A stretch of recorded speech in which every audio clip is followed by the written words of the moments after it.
Two Little Soldiers by Guy de Maupassant. This was first published in 1884. Two little soldiers every Sunday. The moment they were dismissed, the two little soldiers made off. Once outside the barracks, they struck out to the right through Courbevoie, walking with long, rapid strides as though they were on march.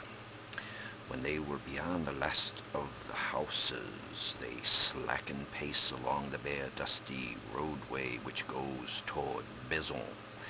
They were both small and thin, and looked quite lost in their coats, which were too big and too long.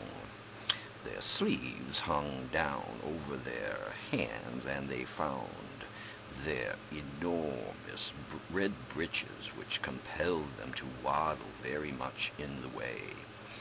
Under their stiff, high helmets, their faces had little character, two poor, sallow Breton faces, simple with an almost animal simplicity, and with gentle and quiet blue eyes.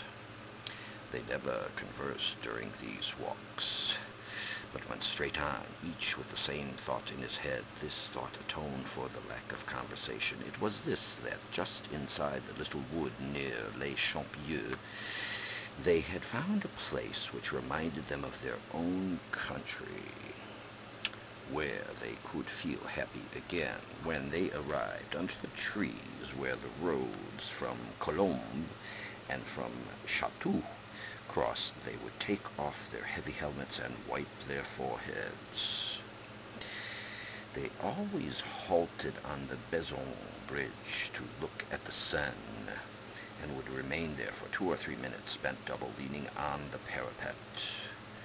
Sometimes they would gaze out over the great basin of Argenteuil, where the skiffs might be seen scudding with their white, careening sails, recalling perhaps the look of the Breton waters, the harbor of Vannes, near which they lived, and the fishing boats standing out across the Morbihan to the open sea.